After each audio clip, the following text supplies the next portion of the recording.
지금까지 우리가 7가지 비유의 말씀을 살펴보았습니다. 꽤 오래됐습니다. 상당히 오랜 시간 동안 마태복음 13장을 가지고 살펴봤습니다. 혹시 조금 짧게 요약하자면 천국은 어떻다는 겁니까? 하나님이 통치하는 나라는 있다. 천국은 죽어서 가는 곳이다? 아니다. 주님이 우리를 붙잡으셔서 회개시키면서 회개하라. 천국이 가까이 왔느니라. 주님이 천국을 우리 인생의 삶에서 시작해 하셨다. 천국은 그래서 죽어서 가는 나라가 아니라 천국은 내가 예수님을 영접하는 순간부터 시작된다. 내 마음의 말씀이 떨어지는 이 순간, 내 삶의 현장에서, 내가 걷는 가정과 거리에서, 내가 머무는, 내가 함께하는 교회와 일터에서 천국이 보이기 시작한다. 우리가 한번 나눴던 것이죠. 교회는 천국을 보여준다. 더 나아가서 교회인 신자는 천국을 보여주는 삶을 산다. 이것을 우리가 나눴었습니다. 또 하나 기억하고 싶은 것이 있습니다. 천국은 여러 모양으로 비유했는데 한결같이 천국은 큰 보물과 같은 것이 있다. 진주가 될 수도 있겠고 금은보화가 될 수도 있겠고 값진 것이 될 수도 있지만 천국은 정말 캐면 캘수록 나오는 그런 보화들이 많은 곳이다. 저는 이제 오늘 마지막 마태복음 13장을 살핍니다. 그리고 주일날 오후부터는 마태복음 20장, 그 다음에는 누가복음 15장을 가려고 합니다. 마지막 결론을 짓는 비유가 됩니다. 그리고 너무 짧습니다. 이 엄청난 천국의 곡간을 하고 옛날 분들이시니까 곡간을 한번 생각해 보십시오. 천국. 이 천국이란 곳간에 어떤 보물들이 있는데 어떤 사람들이 이것을 볼 수 있는가? 이제 그 이야기가 이제 마지막 주어지는 비유입니다. 저는 51절과 52절을 읽었지만 이 52절 가지고 세 가지를 잠시 여러분과 살피겠습니다. 그런 의미에서 다시 한번 51절과 52절 여러분이 한 목사가 뭘 살필 수 있을까? 여러분이 설교자라면 나는 뭘 볼 수 있을까? 이런 생각을 가지고 한번 51절, 52절을 천천히 또박또박 한번 읽도록 하겠습니다. 읽겠습니다. 시작. 이 모든 것을 깨달았느냐 하시니 대답하되 그러하오니이다. 예수께서 이르시되 그러므로 천국의 제자된 소리하라. 마치 새벽과 옛것을 그 옷간에서 내온 집주인과 같으니라. 예수님이 비유를 쭉 말해왔지 않습니까? 그리고 이제 물어보는 거죠.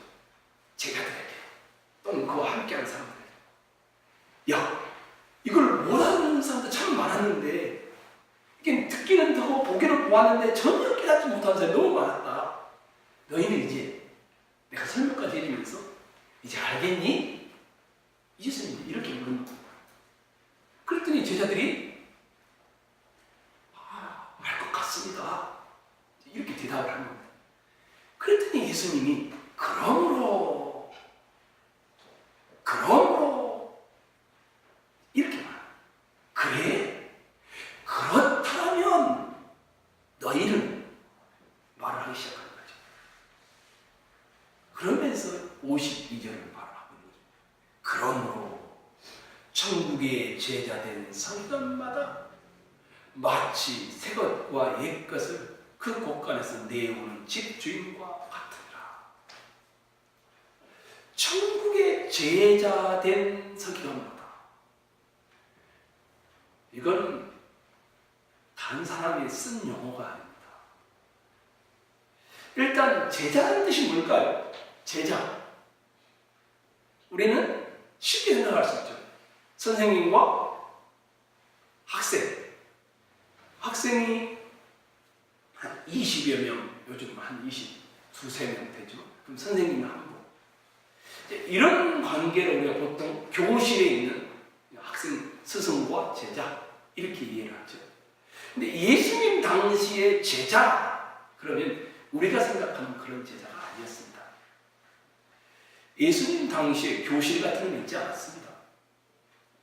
당시에 교육의 방식이 있었다 하면 어떤 거였냐면, 한 사람이 다른 한 분을 같이 먹고 같이 자고 수종 들고 같이 늘 있으면서 배우는 도제식 교육 방식이었습니다.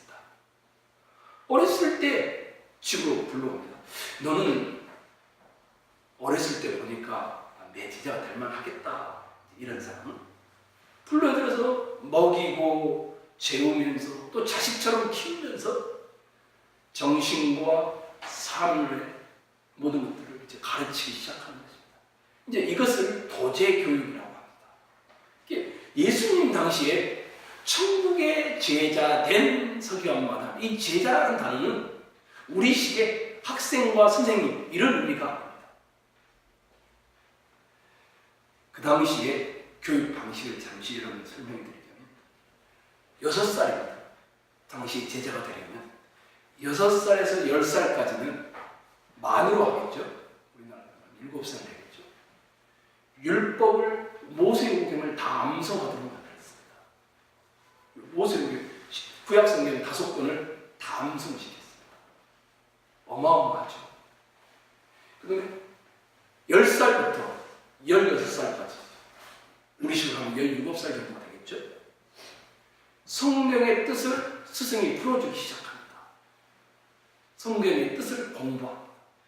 모세오경을 다 암송했으면 그 뜻이 무엇인지를 가르치기 시작합니다. 그리고 17살부터 30세까지는 이 스승의 성경 해석 방법과 스승의 사상을 공부합니다.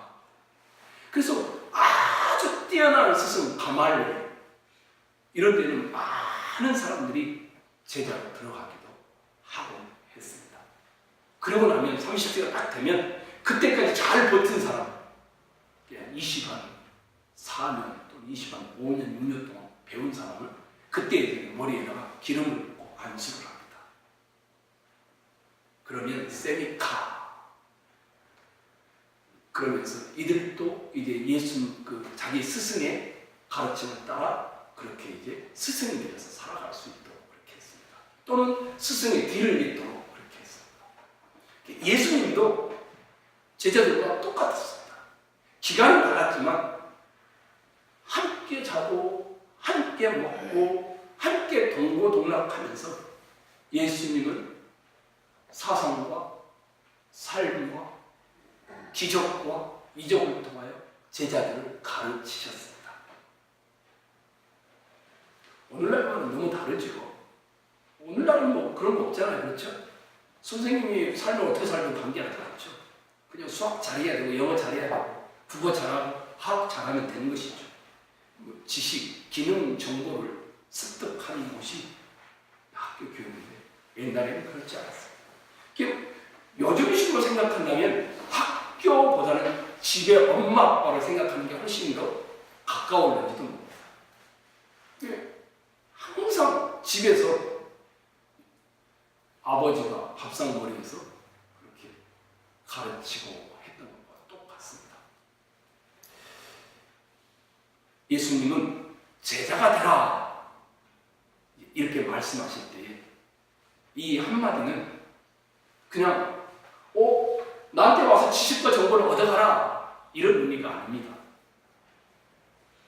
도를 구하는 구도자의 자세로 따라오면서 배우라는 의도를 가지고 있습니다. 여러분 요한복음 혹시 기억나십니까? 1장 처음 시작 1절에 들으니까 태초에 말씀이 계시니라.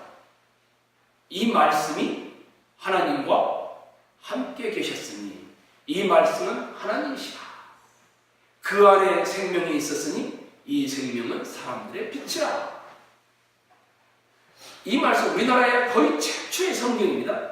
예수 성교 전서라는 것이 있습니다. 로즈 선교사님과 백홍준이라는 그 중국을 왔다 갔다 하는 상인이 예수를 믿고 함께 번역해 놓은 1887년 정도 될 겁니다. 지금도 우리나라에 있습니다. 여기는 똑같은 요한복음 1장 1절에서 이 5절 이 말씀을 처음에 도가 있대 이렇게 번역해놨어요. 처음 첫 성경 도가 하나님과 함께 하니 도는 곧 하나님이라. 이 도가 처음에 하나님과 함께하며 도에 생명이 있으니 이렇게 한자로 그렇게 번역을 해놓은 것입니다. 이게 말씀이라는 단어를 쓰지 않았고 도라는 단어를 썼습니다. 아마 훨씬 더 우리 때보다 그때는 무겁게 생각을 했던 것 같습니다. 깨달음, 깊은 깨달음을 주는 것으로 그들은 이해를 했기 때문에 말씀이라 이런 단어보다는 도라는 단어를 썼습니다. 아버지의 말씀도 선생님의 말씀도 친구의 말도 다 똑같잖아요. 말씀으로는. 그런데 그 당시 처음에 도라는 말이 굉장히 무게감을 갖다 주는 것입니다. 태초에 계셨던 말씀이 도라면 모든 그리스도인들은 구도자가 되어야 한다. 그 당시에 설교가 다 그랬습니다. 지금 우리가 그렇지 않지 않습니까?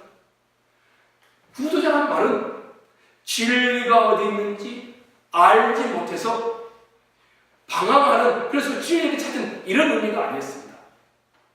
하나님께서 보여주시는 길, 예수 그리스도께서 우리에게 보여주는 길, 진리와 생명의 도가 있는 길을 쫓아가고 연구하고 탐구한다. 이런 의미였습니다. 그러니까 제가 여러분에게 하는 말은 주님이 천국의 제자된 서기관마들이 제자된 제자라는 말은 하나님이 보여주고 예수님이 보여주는 길을 인생을 다 걸고 쫓아가는 사람을 일컬을 때만 사용했던 것입니다. 도를 추구하는 사람들을 가리켜서 제자 또는 구도자 이렇게 표현을 했습니다. 그리스도인들은 단순히 말씀을 입으로 말하는 정도의 사람이 아니라는 것이 드러납니다. 그리스도인들은 도이신, 우리의 갈 길을 제시하는 예수 그리스도를 쫓아 인생을 거기에 걸고 살아가는 사람들을 가리킨다는 말입니다. 이것이 뭡니까? 제자입니다. 제자. 하루가 몇 시간입니까? 24시간 중에 1시간은 내가 주님을 쫓아가고 나머지 삶은 내 인생을 추구한다, 이런 의미가 아니라는 겁니다. 24시간 전 삶을 화장실에서도, 설거지할 때도, 밥 지을 때도, 일터에서도, 친구를 만날 때에도, 커피를 마실 때에도 도를 추구하고 있는, 도를 쫓고 있는 삶의 자세로 살아가는 사람, 이 사람은 뭐라고 본다고요? 제자, 이렇게 부르습니다. 운전할 때는 제자가 안 될 수 있습니까? 아니죠. 운전할 때도 제자예요. 식당에 가서 식사할 때는 제자가 아니어도 됩니까? 자기 돈 내고 먹으니까? 아닙니다. 자기가 먹는 것을 돈을 내지만 거기에서도 제자여야 합니다. 누구랑 대화를 하든지 전화를 주고받든지 생명이신 진리의 도를 쫓아가는 사람은 이 도, 제자의 의식이 있어야 합니다.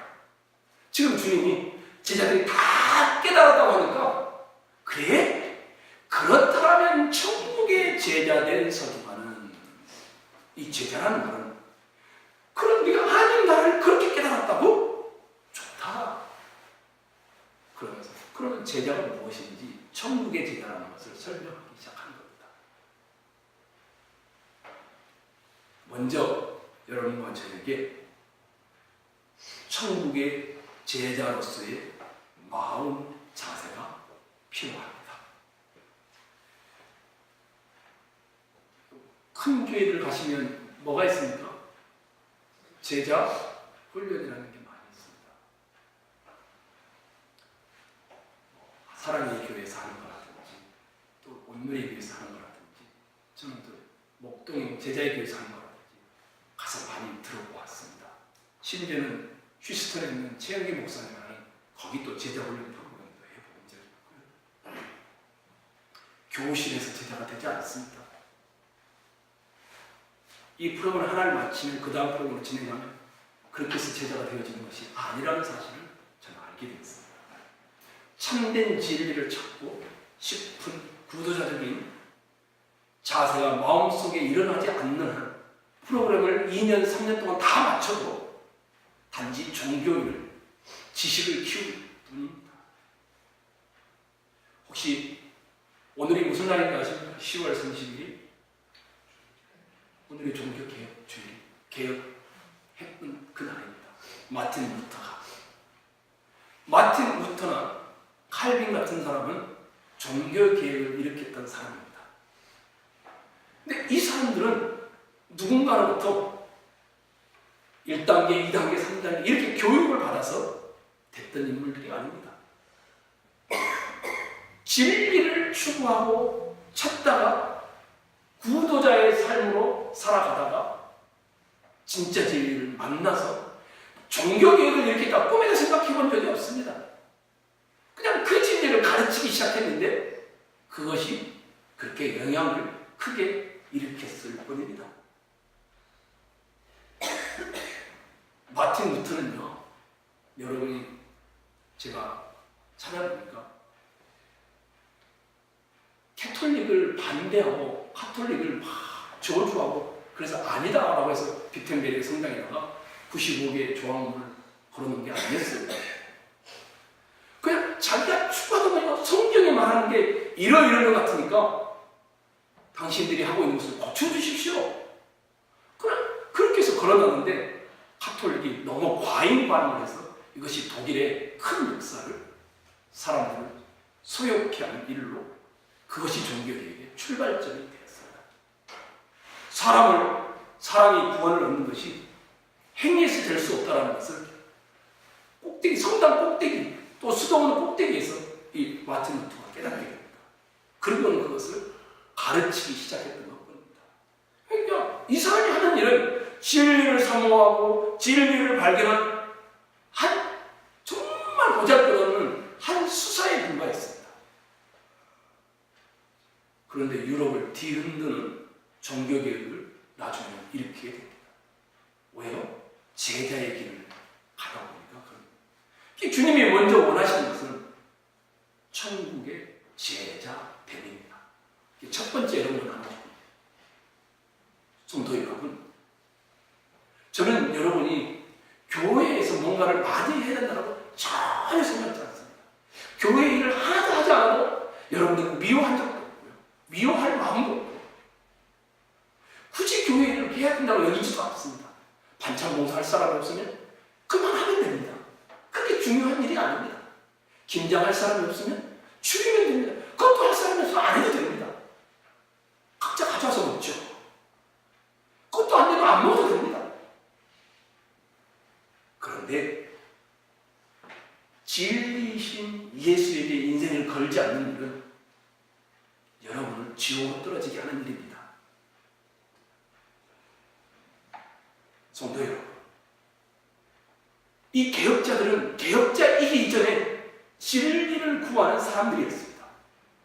삶의 일부분이 아니라 변호사라는 직업을 포기하고 교수라는 직업을 포기하면서까지 이 진리를 따라 걸어가려고 했던 사람들이었습니다.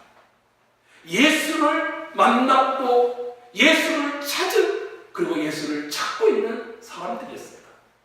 이들은 하나님의 제자됨이 우선되었다는 것입니다. 24시간 중에 1시간이 아니라 24시간 전체가 하나님 나라 제자로서 도를 추구하며 살았던 것입니다. 여러분들에게 요구하고 싶은 것, 또 부탁드리고 싶은 것, 천국의 제자됨의 길을 걸으십시오. 여러분의 전 삶이 그리스도를 쫓아가는 삶이 되십시오. 일터요, 가정, 어느 곳에서도 내가 주님의 제자라는 사실을 놓치지 않고 살기를 부탁을 드리겠습니다. 우리나라의 복음이 들어온 지가 얼마나 됐습니까? 대략 따져보면 120년 넘었습니다. 120년입니다. 어마어마한 교회와 성도들이 1000만이 넘은 적도 있었습니다. 근데 대부분이 제자됨의 의미가 무엇인지를 몰랐어요. 예수를 믿으면, 예수를 믿고 나면 그 전까지 살아왔던 삶의 방향을 멈추어야 하는데, 그 전에 살았던 삶을 똑같이 살아가면서 예수를 이용할 뿐이었습니다. 이건 제자가 아닙니다. 사기꾼이라고 합니다. 진리를 찾았고 진리를 찾고 십자가를 이해하고 십자가를 믿고 하나님 나라의 비밀을 아는 사람들은 천국의 제자된 성경마다 이 제자들이 먼저 갖추어져야 함을 보여줍니다. 하나님 나라가 여러분 이 땅에서 이루어진다고 지금 배우지 않았습니까? 아, 죽어서 가는 것이 아니구나. 주님을 믿는 순간 하나님 나라는 이루어질 때 그 하나님 나라에 있는 첫 번째 특성이 제자됨입니다. 예수를 여러분 전부를 투자하여 믿으십시오. 일부분이 아닙니다. 드라마보다 예수님을 더 좋아하셔야 합니다.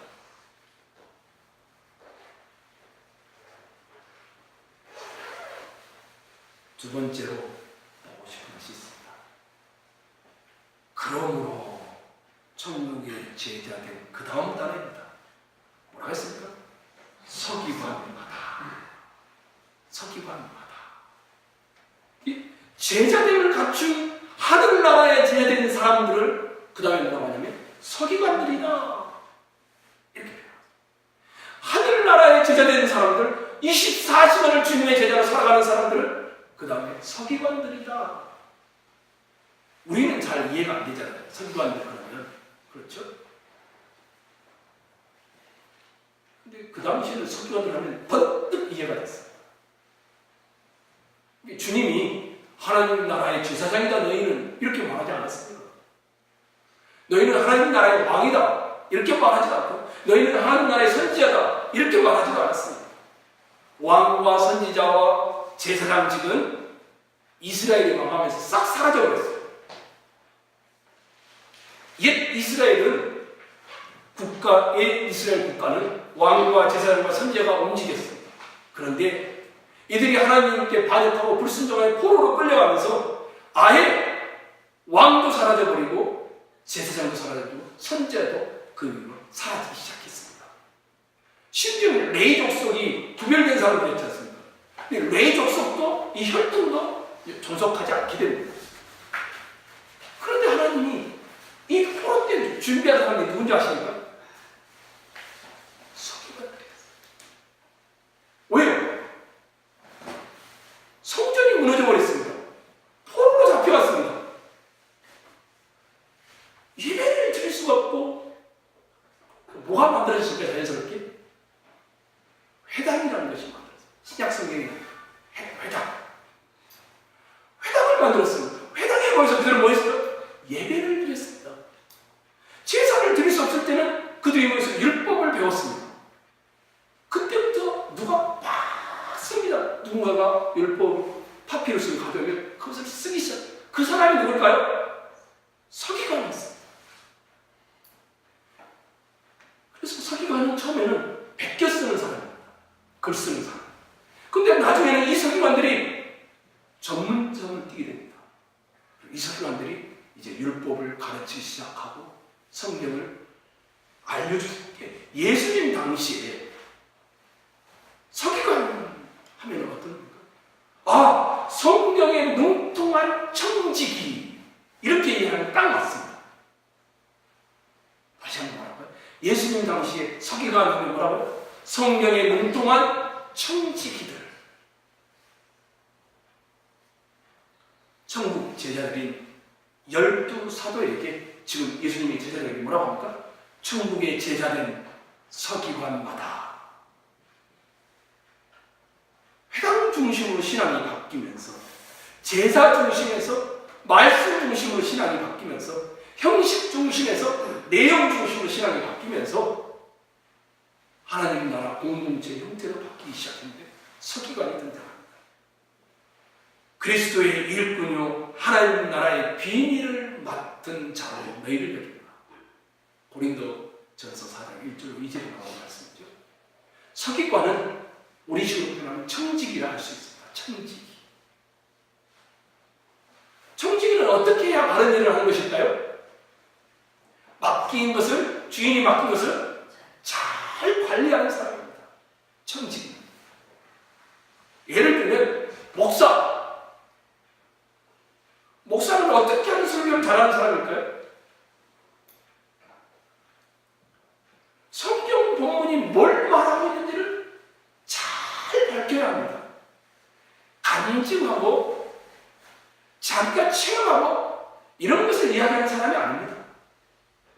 성경 본문이 뭘 말하고 있는가? 이것을 잘 밝히는 사람이 목사된 청지기의 역할입니다. 그럴 때 성령 하나님께서 그 성경을 잘 밝히면 성도들의 마음에 목사를 통하여 빛을 착 던지는 것입니다. 증거하는 자와 듣는 자가 마음속에서 같이 아멘이 일어납니다. 왜냐하면 성경이 밝혀지니까. 이것을 우리는 감동이라고 표현하는 것입니다. 이 천국의 제자된 서기관마다 이 서기관이라는 말은 청직이란 말인데 성경의 능통한 청직이 철저하게 주님이 맡기신 대로 하는 사람을 가르치는 것입니다. 그래서 바울 사도가 이것과 관련돼서 굉장히 많은 염려를 했습니다. 특별히 고린도 교회. 우리 고린도후서 2장 17절 한번 찾아보겠습니다. 고린도후서 2장 17절.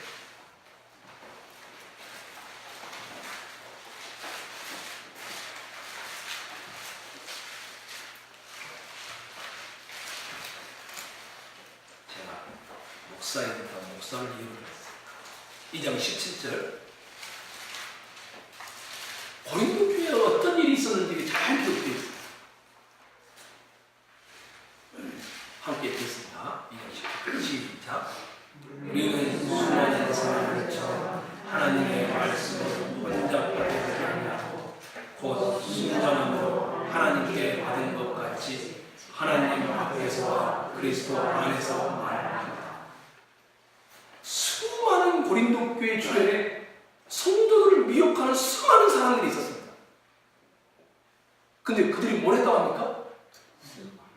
하나님의 말씀을 어떻게 했습니까? 혼잡하게 했어요. 혼잡하게. 방언을 통해서, 치유의 은사를 통해서 여러 모양으로 하나님의 말씀을 혼잡하게 했어요. 근데 그런 고린도 교회를 사도 바울이 뭐라고 합니까? 우리는 순전함으로 하나님께서 무엇을 의도하고 있는지를 하나님 앞에서와 그리스도 안에서 말했다. 이렇게 지금 표현하고 있어요. 이게 다른 말로 하면 잡것을 썩지 않았다는 말이에요. 고린도후서 4장 2절 한번 봐보십시오. 여러분 찾으셨습니까? 4장 2절. 그 당시에 있었던 사람들에 대한 충고죠. 이에 숨은 부끄러움의 일을 버리고 속임으로 행하지 아니하며 하나님의 말씀 뭐라고 합니까? 혼잡하게 하지 아니하고 오직 진리를 나타내고 하나님 앞에서 각 사람의 양심에 대해 스스로 쫓아가라. 그게 바울 사도가 했던 일을 핵심을 보면 자기 이야기를 하지 않습니다. 거의 하지 않습니다. 항상 진리를 밝히 드러내는 일만 했다. 이게 뭐냐면 서기관입니다. 인생을 주님께 다 건 천국의 제자된 서기관마다 할 때 이 서기관이라는 의미는 그런 의미입니다. 두 번째, 그래서 여러분과 저는 청직입니다. 맡은 직분을 잘 드러내는 일을 하십니다. 목사는 말씀드렸죠? 자기 이야기를 하는 사람이 아닙니다. 성경의 진리가 무엇인지를 잘. 그러면 성령께서 역사에서 여러분 심령에 은혜를 주십니다. 그럼 장로님 무슨 역할을 합니까? 장로님. 지금은 너무 많이 달라졌지만 원래 장로님들은 다 각 가정을 신방했어요. 목사가 하는 일은 기도와 말씀 연구하는 일을 전문했고 장로님들이 하는 일은 각 가정을 다 신방했어요. 그러면 권사님이나 안수집사님은 기도와 함께 어느 가정이 궁유를 베풀어야 될지를 늘 가정들을 놓고 기도하며 구제하는 일을 했어요. 권사님들은요 어머니 같았습니다. 어떤 어머니입니까? 품에 다 안기면 따뜻한 어머니. 이게 청지기의 역할입니다. 이 권사님들은 엄마 같아야 됩니다. 누구에게나. 집사님들은 혹시 내가 구제해야 될 사람이 없을까?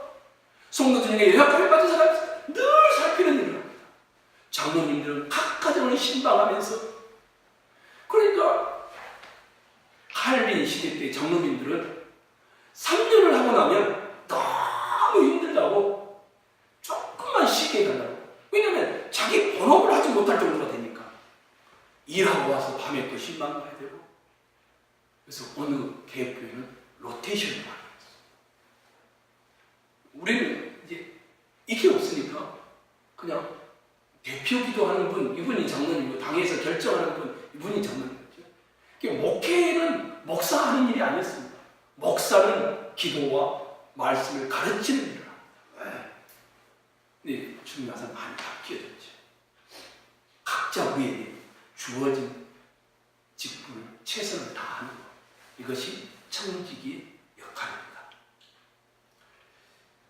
세 번째, 마지막 쪽 보겠습니다. 예수께서 이르시되 천국의 제자된 서기관마다 마치 새것과 옛것을 그 곳간에서 내어오는 무엇과 같다고 합니까? 집주인과 같아요.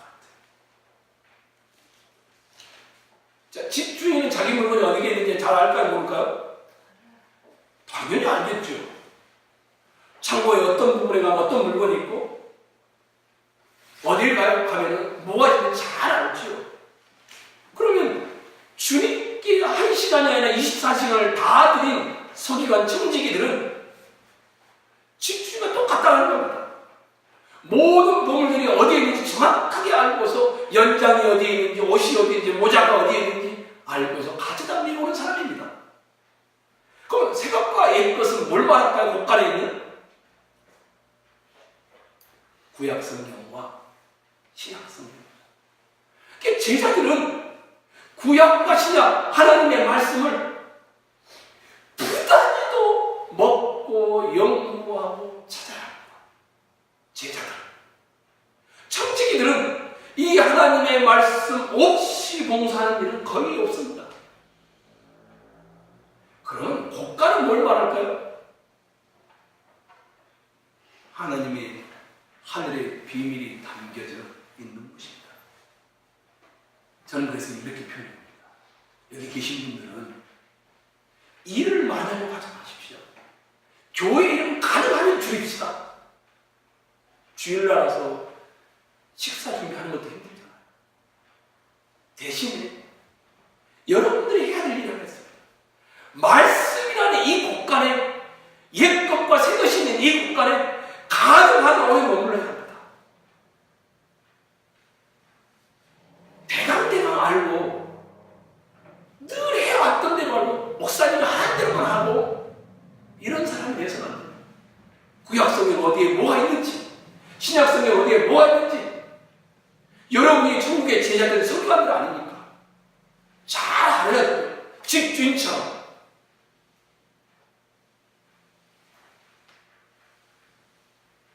목회자가요, 바쁘면 절대 안 됩니다. 제가 경험해본 바로 같습니다. 곳간에 새 물건이 어떻게 들어왔는지 알지 못합니다. 대강대강 꺼내서 바쁘니까 대강대강 갖다 줘버립니다. 곳간 안에 영생이 있고 구원이 있고 제사함이 있고 하나님의 거룩하심이 있고 하나님의 은혜와 자비와 긍휼이 있는데 바쁜 사람은요, 이것을 거들떠 볼 겨를이 없습니다. 바빠서. 거기는 소망도 있고 기적도 있고 기쁨도 있고 아픔도 있고 탐험도 있는데 이것을 어디서 가져와야 되는지 아무것도 모릅니다. 천국의 제자들 설교관 그걸 쓰고 있는 거죠. 그래서 제가 성도 여러분에게 부탁드립니다. 삶은 가난할지라도 영적으로는 절대 가난해서는 안 됩니다. 여러분이 진리의 곳간에서 옛것과 새것의 풍요를 누리면 누릴수록 근심이 사라집니다. 최소한 저와 여러분은 하나님 곳간 안에 있는 풍요들, 보물들, 영적 부여들을 맛보고 누려야 되지 않겠습니까? 이 성경 66권을 일평생 우리가 보고 있는데 최소한 이 정도는 해야 되지 않겠습니까? 안타까운 것은 교회를 그렇게 오래 나왔는데 천국이 있는지 없는지도 확신을 못하는 분도 있습니다. 교회를 그렇게 오래 다니는데 근심 걱정이나 죽음에 대한 두려움으로 떨고 있는 사람들도 있습니다.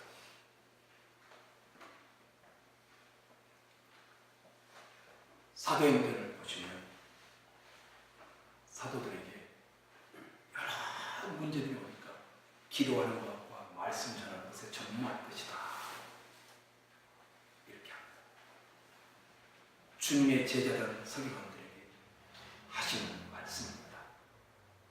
여러분들도 말씀의 곳간에 머무십시오. 기도하는 일과 말씀을 먹고 배부르는 일에 여러분 인생을 거십시오. 그런데 아무 사람에나 가서 배워서는 안 됩니다. 너무 위험한 시대이기 때문에. 저 사람이 진짜를 말하고 있는지 알 길이 없는 시대입니까? 저 사람이 신천지인지 저 사람이 이단인지 아닌지 길이 없습니다. 분별을 잘 하시라 합니다. 저는 차라리 여러분이 우리 송문희 권사님 친정어머니 제가 얼마 전에 페이스북 통해서 봤는데 성경을 다 쓰셨더라고요. 저는 그걸 권하고 싶어요. 자기 필체로 타이핑이 아닙니다. 손으로 성경을 창세기부터 요한계시록까지 쫙 써나가는. 근데 이렇게 이런 분들이 있습니다. 말씀의 바다에 빠져. 또 어느 우리 권사님 한 분이 주일날 들었던 말씀, 목사님 그거 시편 어디에 나오는 말씀이에요? 하고 물어봤다고 했어요. 여러분들이 그런 분들이 있으면 좋겠습니다. 설교를 다 적어서 이 성경과 맞는지 안 맞는지 성경을 따라 보면서 그 말씀의 바다에 빠지는 그 가르침과 그 깨달음을 직접 체험해가는 누군가부터 배운 것을 넘어서서 이 성경이라는 곳간 안에서 여러분의 전 인격을 투자하여 배우는 분들이 되었으면 좋겠습니다. 저는 확신합니다. 프로그램으로 절대 사람 안 바뀝니다. 계단식 공부로 여러분이 바뀌리라 생각하지도 않습니다. 그랬더라면 제가 벌써 도입했을 겁니다. 말씀의 곳간에 여러분이 머무는 시간만큼 여러분 변화될 겁니다. 성경을 쓰십시오. 설교도 쓰십시오. 적으십시오. 어떤 식으로든 성령 하나님이 여러분에게 도움을 줄 것입니다. 그래서 여러분의 영적 풍요와 부요함을 여러분이 누렸으면 좋겠어요. 아, 예수님을 믿고 예수님의 제자가 되어 성경에 살아간다는 것이 이런 거구나. 여러분 그랬으면 좋겠어요. 저는 우리 구역장님들 또 우리 교회 장로님들 성경을 안 읽고 성경을 연구 안 하면 하나님 나라의 비밀을 모르고 하나님 나라의 비밀을 모르는 채 구역장의 역할을 감당한다고 생각해 보십시오. 장로나 목사 역할을 감당한다고 생각해 보십시오. 어떨까요? 세상 방식으로 할 수밖에 없습니다. 사업을 경영하는 분은 경영하는 방식으로, 은행원은 은행의 방식으로, 선생님은 선생님의 방식으로. 왜냐하면 성경을 멀리하니까. 성경을 알 길이 없습니다. 저는 오늘 여러분과 세 가지를 나눴습니다. 예수님이 제자들에게 말하죠. 내가 다 깨닫겠니? 깨달았어. 그랬더니 예수님이 그래? 그러면서 마지막 비유하죠. 천국의 제자된 서기관마다. 제자됨에 대해서 우리가 배웠죠. 1시간이 아니라 24시간을 다 주님을 쫓아가는 삶. 이게 제자라고 했죠. 그 다음에 서기관은 청직이라고 했죠. 이 서기관, 제자된 서기관은 뭐라는 사람인가? 옛것과 새것을 곳간에서 내오는 사람입니다. 내온단 말은 전달하는 사람 말입니다. 어떻게 전달합니까? 그 곳간 안에서 풍요로이 먹으면서 얘것 저기에 있지, 새것 저기에 있지, 정확하게 하고 내다 주는 사람을 말합니다. 예수님이 제자들에게 뭘 말하는 겁니까? 저는 이렇게 표현했습니다. 말씀의 바다에 빠져 살아라. 주님이 그 말을 하고 있다. 이게 비유의 마지막. 천국의 비밀을 아는 사람은 말씀의 바다에 빠져 사는 사람입니다. 말씀의 바다에 빠져 살면 변화가 자기 삶에 일어날 수밖에 없습니다. 아니 그런 건 말고요, 여러분. 그냥 막 성경을 뭘 틀어놓고 막 읽고 이런 건 말이에요. 그래서 난 몇 장 읽었어. 이런 것을 넘어서서 이 말씀이 씹어지고 말씀이 소화되어지고 말씀 한 구절 한 구절이 내 것이 되어지는 이 말씀의 바다에 빠져 사는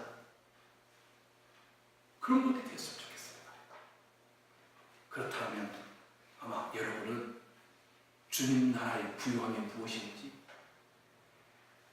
특히 이 땅에 사는 동안 예수를 믿는 것이 이렇게 행복한 것인지 마음껏 누리며 살게 되실 것입니다.